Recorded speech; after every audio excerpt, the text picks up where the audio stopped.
Hello friends, welcome to targeting गोल।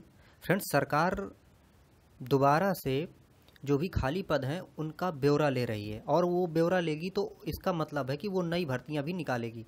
तो देखिए, बहुत सारा जो वैकेंसी है उसमें से वो group A B C D इन सारे ग्रुप की जो वैकेंसी हैं वो निकलेंगी। और देखिए, 69,000 जो वैकेंसी है, सरकार ने ये निर्देश दिया है कि इस भर्ती को 1 सप्ताह में पूरी किया जाए।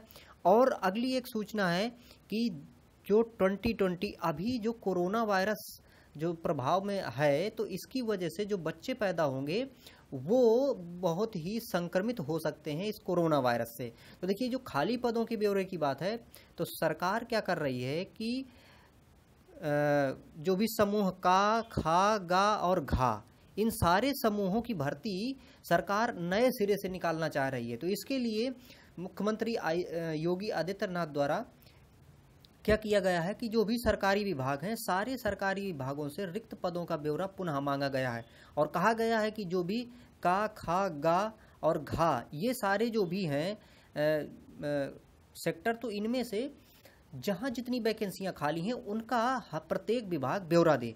इसके बाद जो समूह घा की भर्तियों में से थोड़ा ज़्यादा जोर दिया गया है, तो वो इस तरह से भर्तियां निकालेंगे। आज भी फ्रेंड्स बैठक है, तो आज भी बैठक में ये देखेंगे कि हाँ, कितनी किस जगह भर्तियां हैं, कैसे आगे भर्तियां निकाली जा सकती हैं। और जैसा कि मैंने अभी यहाँ पर बताया कि देखिए, जो लखनऊ खंडपीठ में जो 69,000 शिक्षक भर्ती का जो मामला चल रहा था, उसमें से देखिए 69,000 जो भर्तियां थी, तो वो सारी भर्तियों का जो कटाव प्रकरण का प्रॉब्लम चल रही थी, तो उसमें से अब सरकार ने चूंकि कोर्ट ने अपना आदेश दे दिया है कि 60 और 65% पर भर्ती हम करेंगे या सरकार करे, तो अब सरकार ये कह रही है कि ये जो भर्तियां हैं ये 1 सप्ताह में फ्रेंड्स पूरी कर दी जाएंगी। इसके बाद देखिए, अगली सूचना जो है हमारे पास वो है संयुक्त राष्ट्र बाल कोष। संयुक्त राष्ट्र बाल कोष, जिसे हम यूनिसेफ कहते हैं, आपके लिए इसका नाम बहुत महत्वपूर्ण है कि जो यूनिसेफ है वो क्या है।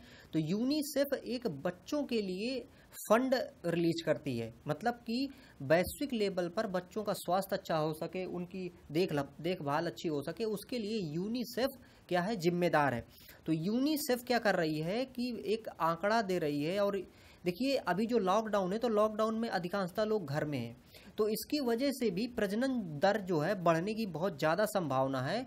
और ये जो यूनिसेफ है, इसने ये आंकड़ा लगाया है, ये आइडिया लगाया है, ये उन्होंने कैलकुलेशन किया है कि भारत में ये जो 11 मार्च है और जो 16 दिसंबर इसके बीच, मतलब 11 मार्च से 16 दिसंबर के बीच में भारत में लगभग 2 करोड़ नवजात या 2.1 करोड़ नवजात पैदा होंगे, मतलब इतने शिशु पैदा होंगे। वहीं अगर चीन की बात करें तो 1.35 करोड़ ओनली बच्चे यहाँ पे पैदा होंगे। नाइजीरिया में 64 लाख पैदा होंगे, पाकिस्तान में 50 लाख पैदा होंगे और इंडोनेशिया में 40 लाख।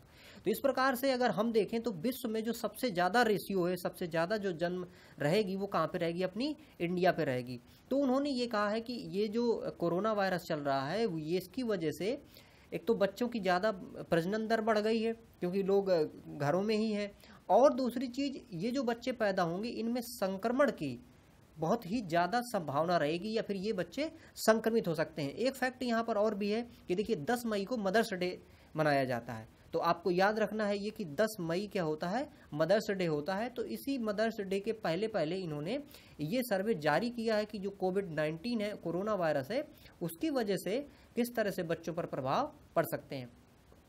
अभी देखिए, आंध्र प्रदेश में गैस एक लीक हो गई है जिसका नाम है स्टाइरीन गैस।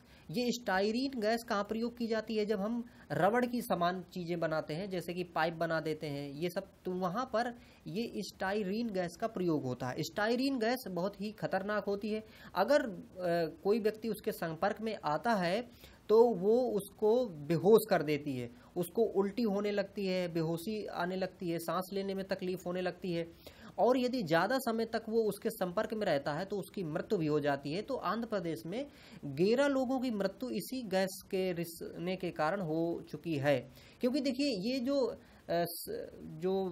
इस फैक्ट्री थी, ये लंबे समय से बंद थी, अभी इसको खोलने के लिए पुनः प्रयास किए जा रहे थे और उसी के इसमें से ये गैस लीक हो गई और इतने लोगों की मृत्यु। तो आपको ये याद रखना है कि इस गैस का क्या नाम था, स्टाइरीन गैस। और ये कहाँ पे हुआ है, ये आंध्र प्रदेश में ये घटना हुई है। तो फ्रेंड्स, ये कुछ जानकारियां थी जो हम आप तक लेके आए थे। इस वीडियो को आपने देखा, आपका बहुत